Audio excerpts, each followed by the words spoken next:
CCN news में आज बातचीत करने के लिए हमारे साथ हैं जिला चिकित्सालय के वरिष्ठ चिकित्सक फिजिशियन डॉक्टर चंद्रमोहन सिंह भैंसोड़ा जी। उनसे हम बातचीत करेंगे कि होली किस तरह से मनाएं, क्या क्या एहतियात बरती जानी चाहिए और ख़ासकर गर्भवती महिलाओं को, बच्चों को, बुजुर्गों को किस तरह से मनाई जानी चाहिए। सर, हमारे चैनल में आपका स्वागत है सर। हाँ, नमस्कार। सर, मैं कह रहा था कि होली अभी चल रही है और अभी कुछ दिनों में फिर उसके बाद पीक आवर्स होली का आने वाला है, तो एक डॉक्टर के तौर पर आप क्या सलाह लोगों को देंगे कि किस तरह से होली मनाई जाए? होली को तो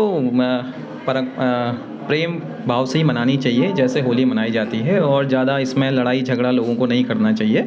और जैसे पहाड़ों में पहले से ही प्रचलन है कि होली गाई जाती है, घर घर में जाके गाई जाती है, तो उसी को उसमें इसी तरीके से होली मनाई जानी चाहिए। लड़ाई झगड़ा इस तरह का माहौल नहीं करना चाहिए मेनली। जी सर, होली के उसमें ज़रा भीगना भिगाना भी रहता है, एक दूसरे में पानी डालने का रहता है। सीजन इस तरह का है जो बिल्कुल चेंज हो रहा है, अभी गर्मी भी है, ठंड भी है, तो क्या एक डॉक्टर के तौर पर आप क्या सलाह देंगे जी? ज़्यादा बेटर तो यही है कि होली में जो सूखे रंग होते हैं उनका इस्तेमाल ज़्यादा करना चाहिए, क्योंकि जो गीले रंग होते हैं, अब छोटे बच्चे भी खेलते हैं, और तो उन बच्चों को थोड़ा सा बीमार होने के चांसेस ज़्यादा हैं इस समय। अगर ठंडा लग जाएगा अभी क्योंकि मौसम एकदम से भी गर्म नहीं हुआ है, तो बहुत सारे अभी भी वायरल के केसेस हमारे पास आ रहे हैं। तो थोड़ा सा ध्यान रखना है कि पानी के रंगों से थोड़ा दूरी रहें और सूखे रंग को ज़्यादा इस्तेमाल करना चाहिए, मेनली इस तरह का होली मनाएंगे जी। सर, होली में एक ट्रेंड ये रहता है कि गुजिया है, तला भुना आइटम है, चिप्स हैं और आलू है, पकौड़ी है, इस तरह की चीज़ें भी लोग खाने खिलाने का चलन रहता है। तो किस तरह के लोगों को ये सेवन कर लेना चाहिए और किस तरह के लोगों से इससे बचना चाहिए, क्या सलाह देंगे सर? इस तरह की चीज़ें, जो तेली चीज़ें ज़्यादा होती हैं, जो भी हमारे शुगर के मरीज़ होते हैं या हाइपरटेंशन बीपी के मरीज़ होते हैं या फिर कोई हार्ट के मरीज़ होते हैं, तो उन लोगों को इस चीज़ से बच के रहना है। जैसे कि तली भुनी चीज़ें बहुत ज़्यादा नहीं खानी हैं, ठीक है ना। आलू वगैरह के चिप्स वगैरह बहुत ज़्यादा नहीं खाने, क्योंकि शुगर के जो मरीज़ होते हैं, अगर वो ये आलू वगैरह ज़्यादा खाते हैं तो उनका शुगर लेवल बढ़ सकता है। इसके अलावा जिनका कोलेस्ट्रॉल बढ़ा रहता है, लिपिड की प्रॉब्लम है, तो उनको भी इन चीज़ों से बच के रहना है। और मीठी चीज़ें जो गुजिया वगैरह हैं, उनको भी, जो भी शुगर के मरीज़ हैं या इस तरह के जितने भी मरीज़ होते हैं हमारे पास, उनको इन चीज़ों को अवॉइड करना है। इसके अलावा जो सांस वाले मरीज़ हैं, मेनली जो बहुत सारे सांस के मरीज़ पहाड़ों में ज़्यादा आते हैं, जिससे हम COPD या अस्थमा के मरीज़ होते हैं, तो उन लोगों को ध्यान रखना है कि जो सूखे रंग होते हैं वो उनको ये नेज़ल बोलते हैं, नाक के थ्रू ना लंग्स तक पहुंच जाते हैं, उनके काफ़ी बारीक पार्टिकल्स होते हैं, तो उनको उससे सांस की दिक्कत बढ़ सकती है। तो उन लोगों को ध्यान रखना है कि इस चीज़ों से बच के रहें, थोड़ा सा सूखे रंगों से, उनके जो धूल धक्कड़, इन चीज़ों से बच के रहना चाहिए। और जो भी इस तरह के जो लिपिड वगैरह के मैंने बता दिया आपको, जो इस तरह के मरीज़ हैं, क्रॉनिक मरीज़ होते हैं जैसे शुगर वगैरह को, उन लोगों को तला भुना खाना, इन चीज़ों का अवॉइड करना है मेनली। सर, होली में सर रंग अबीर लगाने डालने का एक चलन रहता ही है, और आजकल एक चीज़ ये भी हो गई कि केमिकल युक्त जो रंग अबीर आते हैं उससे स्किन डिजीज़ की संभावना रहती है, तो क्या आप लोगों को सलाह देंगे? देखिए, मैंने पहले ही कहा कि गीले रंगों का इस्तेमाल कम से कम करें, क्योंकि गीले रंगों में बहुत ज़्यादा मिलावट आती है, और जब उससे करते हैं तो स्किन के काफ़ी ज़्यादा ख़राब होने के चांसेस होते हैं, और उस समय उसमें बहुत ज़्यादा एलर्जी हो जाती है। तो गीले रंग को तो कोशिश करें कि ना यूज़ करें। इसके अलावा अबीर भी दो तरह के आजकल मार्केट में सुन रहा हूँ, एक तो कुछ हर्बल, हाँ, कुछ हर्बल चल रहे हैं, कुछ केमिकल्स वाले हैं। तो कोशिश करनी चाहिए कि जो अच्छी कंपनियों के जो हर्बल अबीर आ रहे हैं उनको यूज़ ज़्यादा करें। और अगर स्किन में कोई ईचिंग वगैरह ज़्यादा हो रही है, जैसे लोग रंग छुटाने के लिए बिल्कुल पीछे पड़ जाते हैं, स्किन में खूब साबुन लगा रहे हैं और पत्थर से घिस रहे हैं, पता नहीं क्या क्या कर रहे हैं, तो ऐसा नहीं करना है।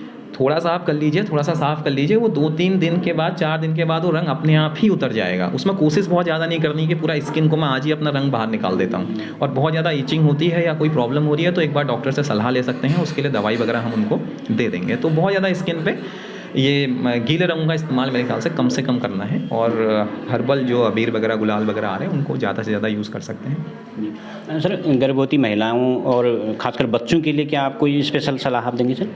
बच्चों के लिए तो क्या है कि बच्चों को, अब बच्चे तो होली का त्यौहार उन्हीं के लिए बना हुआ है, वो तो खेलेंगे, उनको क्या रोकोगे। लेकिन ये है कि हाँ, थोड़ा सा बच्चों को ये जो ना पानी से थोड़ा सा कम, मतलब भीगने से और पानी से, इससे थोड़ा सा बचाव रखें बच्चों का। नहीं तो बच्चों को हो सकता है कि आजकल वायरल और इस तरह की बीमारियाँ हो रही हैं, तो वो बीमार हो सकते हैं थोड़ा बहुत। और तो बच्चे तो थोड़ा बहुत खेलेंगे ही, और ऐसी कोई वो नहीं है। और बच्चों को भी थोड़ा सा खान पान में भी थोड़ा सा ध्यान रखें बच्चों का।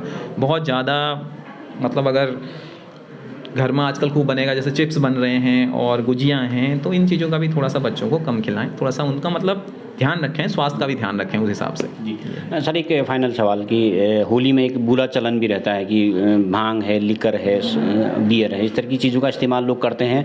जनरली अब इसको एक ट्रेंड सा बना दिया, तो क्या सलाह देंगे सर लोग? सर, ये चीज़ें तो पहले क्या होली क्या वैसे भी नहीं करनी चाहिए, क्योंकि भांग चीज़ें ऐसी हैं जो आज तो पता नहीं चलता है आदमी को, फिजिकल नुकसान तो होता है, उसके मानसिक नुकसान भी बहुत ज़्यादा होते हैं। बहुत सारे पेशेंट्स होते हैं लंबे समय के बाद उनमें मानसिक परिवर्तन आते हैं। वो इसी शराब की वजह से और भांग की वजह से, जितना भी अफीम, चरस, ये चीज़ें होती हैं, ये मानसिक उसको बहुत ज़्यादा दिक्कत करते हैं आने वाले समय में। उनको लगता है कि अभी चलो हम ठीक कर रहे हैं, लेकिन आने वाले समय के लिए ठीक नहीं है। तो होली में तो इन चीज़ों से बच के रहना चाहिए, कम से कम दूर ही रहना चाहिए, ठीक है ना।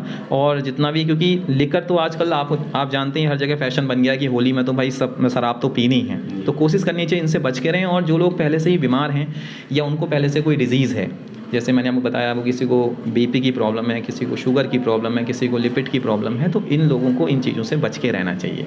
सबसे बड़ी चीज़ ये है इसमें। सर, इनकेस इतनी एहतियात के बाद, इतनी सलाह के बावजूद भी अगर कोई इन चीज़ों का सेवन कर लेता है, तो जिला अस्पताल में ऐसे पेशेंट आते हैं तो उनके लिए क्या व्यवस्था यहाँ पर है सर? हाँ, हमारे यहाँ तो इमरजेंसी है। जैसे होली के दिन है, होली के दिन तो ओपीडी बंद रहेगी, लेकिन इमरजेंसी हमारे यहाँ 24 घंटे खुली हुई रहती है। तो अगर किसी को इस तरह की परेशानी होती है तो तुरंत अस्पताल में आए। वो इमरजेंसी में हमेशा यहाँ पे डॉक्टर साहब रहते हैं, और जैसा भी होगा पूरा उसको प्रॉपर हम ट्रीटमेंट देंगे। थैंक यू सर, हमसे बातचीत करने के लिए बहुत बहुत धन्यवाद। आपने जो सलाह दी, उम्मीद है वो लोग उस पर अमल जरूर करें। ठीक है, थैंक यू। तो आप थे हमारे साथ जिला चिकित्सालय के वरिष्ठ चिकित्सक फिजिशियन डॉक्टर चंद्र मोहन सिंह भैसोड़ा जी। उनका स्पष्ट मानना है कि होली जम के मनाएं, खूब जम के होली खेलें, पूरा उत्साह उमंग के साथ होली मनाएं, लेकिन इन चीज़ों का ज़रूर ख्याल रखें, अपने सेहत का ख्याल रखें, आस पड़ोस के लोगों का भी ख्याल रखा जाना चाहिए। CCN न्यूज़ के लिए मैं सुरेश पांडे।